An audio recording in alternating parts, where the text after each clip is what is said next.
Good morning and welcome to the latest in our series of interviews with parliamentary candidates across both of Warrington's constituencies. Today we're joined by Kevin Hickson, who is standing for the Social Democratic Party in Warrington South.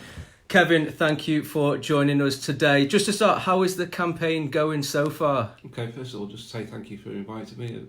It's great to be here. So the campaign is going well. I realised that I was very much the surprise candidate when the list was announced a few days ago, but it's going well. I'm getting support across the constituency. As you say, it was a big shock when your name was confirmed on the list. But going back to what actually got you involved in politics, what was it? Okay, well, I wanted to make a difference. I had certain values. I thought society was structured in the wrong way, that things were unfair, that there were things that I wanted to achieve that I thought could make a difference. So I got involved in politics, originally in the Labour Party, and then I left the Labour Party a couple of years ago. And you left the Labour Party, I think, after the EU referendum in 2016.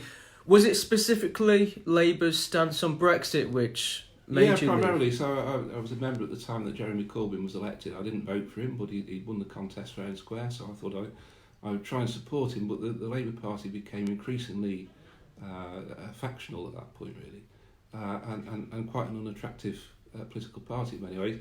But I tried to make that work. I tried to stay in the party, and then I realised when I came out in support of leaving the European Union that there was really no room for people with my view in the Labour Party like that, really. And aside from your position on Brexit, what else does the SDP stand for? Okay, well, when I left the Labour Party, I didn't join the SDP straight away. I'd heard about it on social media. I followed it for a while. Like a lot of people, I thought the SDP had died a death in the early 1990s when David Owen wound the original party up. But members kept it going. They set it up. It was much more of a grassroots movement. And recently there's been a surge in membership, admittedly from a low base. But it's now in the thousands. The party's grown. We're getting a lot of media interest. People are joining all the time. Certainly Brexit is a big part of our agenda. We believe that the people voted to leave in 2016 and that vote should be respected. But other things as well. We have a mix of what we would call red and blue.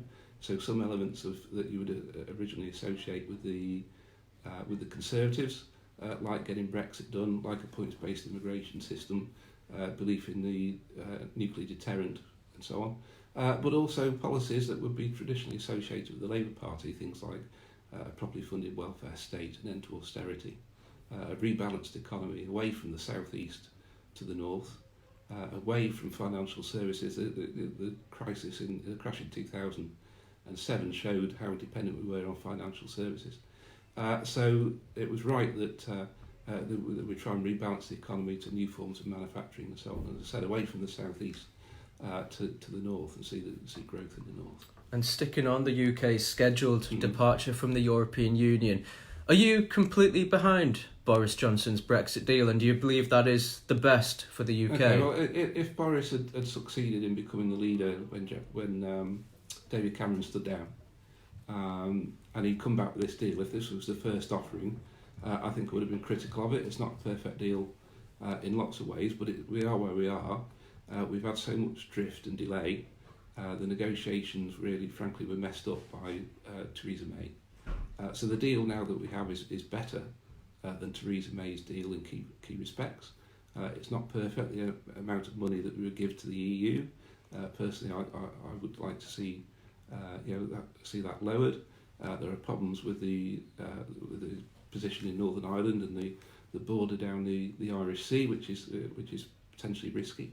But it is a better deal. We're out the backstop. The future declaration, the political declaration, the future direction is clear to have a looser association with the European Union, and so that we can trade more freely with the rest of the world, and I think that's important. So if I was elected in Warrington South, and I appreciate very much the underdog, as I said, but if I was elected, I would vote through Boris's deal. I would make sure the Conservatives were held to account so they couldn't delay it again beyond the end of January, and then it'd be pushing the Conservatives into a free trade agreement, which I think is perfectly possible to reach by the end of next year. Many have argued that so much has changed since that EU referendum in 2016 and far more information has come to the surface. Do you not think it would be right and proper to allow people to vote again in a second referendum to ensure that they still want to exit? No, I think we had the vote. People said, politicians on both sides of the debate said, this is it. This is your chance to make a decision. We will abide by your decision. We will respect the result. And ever since, within hours of the result being announced, on television, politicians from the Remain side were coming on to denounce those who voted Leave, say they were stupid, they were ignorant, they were tricked. There was a lie supposedly on the side of a bus. People didn't know what they were voting for. One of the repugnant features, I think, of British politics over the last 3.5 years is the disdain which has been shown towards Leave voters. They were informed, they did know what they were voting for. That vote should be respected. We should have been out by now, but certainly we should be out next year. And it's a fascinating battle for the marginal Warrington South seat, and it's even gaining national attention. Obviously, well, I think on that, this is a case in point. Warrington South voted Leave, admittedly narrowly, 51-49, what the figures suggest. But we have a Remain MP for the last 2 years who says he wants to overturn that result and have a second referendum, and he will campaign for Remain. If the Labour Party wins the election, we will just have more drift and delay, I'm afraid. So we've got to get it done. So on that basis, I would be willing to support Boris's deal. Obviously, Faisal Rashid defending a 2,500 majority in the constituency. You mentioned before that you are the underdog. What would be deemed as a successful election for yourself? Okay, well, initially I was here just to raise the SDP's profile. I think that was certainly one of the aims, and we've done that. So yesterday I was on the Jeremy Vine programme on BBC Radio 2. With the other candidates. A couple of things were striking in that. First of all, that the Brexit Party candidate wasn't there. The Brexit Party is disintegrating before our eyes. I think a vote for the Brexit Party would be a wasted vote at this election. The SDP has a much brighter future, I think, than the Brexit Party, certainly. But also, the other three candidates just squabbled amongst themselves. They spoke over each other. It was very combative. It was very negative. I think people have had enough of that sort of politics, really. It's time for a change. I think the SDP will do that. I didn't join in with that Punch and Judy show that was on the radio yesterday. It's not what voters want, and I realise that. So I'm setting out a positive agenda for change. And you obviously don't live in the constituency. You live in the Crewe and Nantwich constituency. Do you believe that candidates should live in the constituency that they are standing in? Yeah, well, I live in the Crewe and Nantwich constituency. It's not a million miles away. I work in Liverpool. I know Warrington area very well.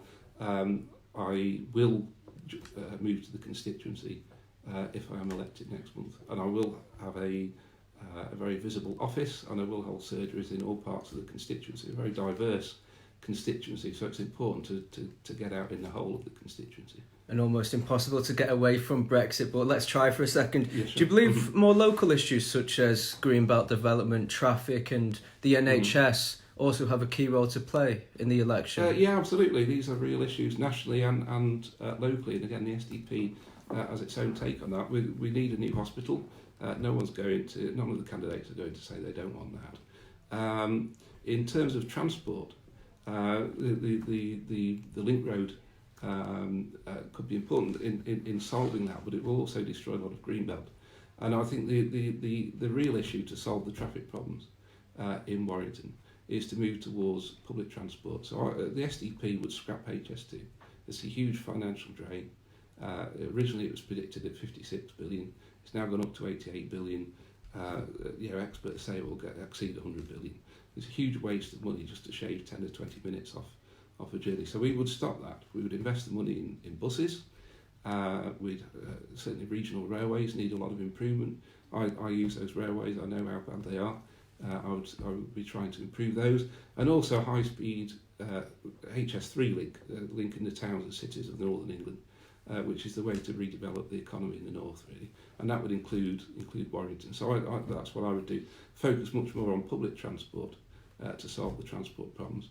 And the third issue you raised was housing, and there is a real crisis in housing in this country, across the country, and also in this area.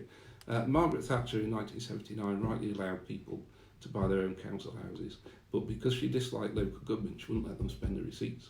And ever since then, there's been a social housing crisis in Britain, and the last Labour government between 1997 and 2010 under Blair and Brown didn't do anything to solve that housing problem. So we do need more houses. and that might mean building on greenbelt as well as brownfield sites. But it needs to be the right sort of housing. It needs to be social housing. We would build 300,000 council homes across the country each year. That's an SDP commitment. And also we'd change the rules on planning, so we'd have genuinely affordable housing. I mean, the definition of affordable now isn't really affordable. People are trying to start off in life, start families, can't afford even the so-called affordable housing. The type of housing that's built is big executive homes that people can't afford. So we would again be trying to change that, so we had the right sort of housing, not just enough housing, but the right sort of housing. You highlighted investment in buses and railways before. Do you believe that Warrington needs to prioritise investment into a tram system as well for the town? Yeah, I think that would be an exciting possibility. I mean, the bigger cities have it, of course, and it's made a real difference. There's a debate as to whether Warrington could have the same sort of system as, say, Manchester.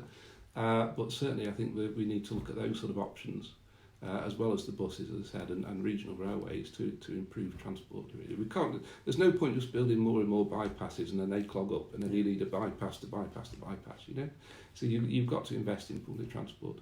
And looking ahead to voting day, where do you believe the SDP are going to be getting their votes from? Do you feel you can steal votes from each of the parties, the Labour, the Brexit Party, Tories and Lib Dems? Yeah, I mean, certainly there's people like me who were involved in the Labour Party and realised how the Labour Party, the grassroots level, increasingly at national level, is very strongly pro-European. That's fine if that's what you want.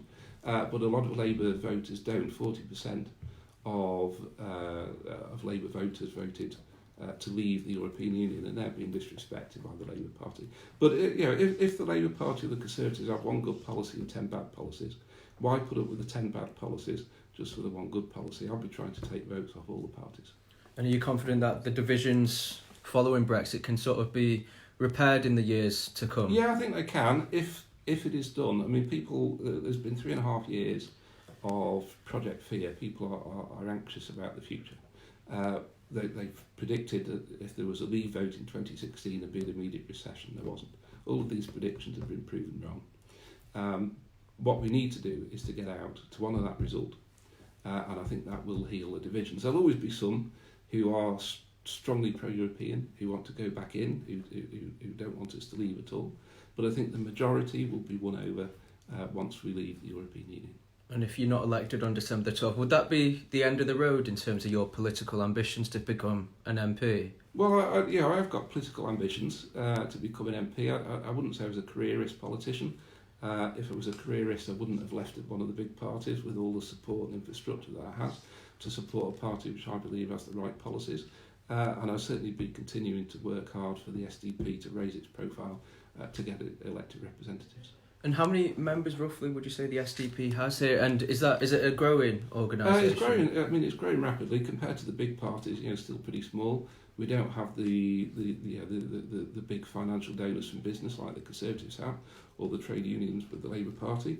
But we are a growing party, in the thousands in terms of membership now. And our profile is going up all the time. We've had some high-profile defectors, people like Rod Liddle, who came over to us. And the membership has grown on the back of that and continues to grow. And just to finish, I mean, probably an impossible task, but what do you try and do to take your mind off Brexit and politics? Well, that's a good question. I have a day job, but admittedly that is as a politics lecturer, so in a way I can't take my mind off politics in that way. But I do the ordinary things that most people do. I meet up with friends, I go out for a drink, have a meal and so on. And find time to relax, really. Thanks for your time today, Kevin.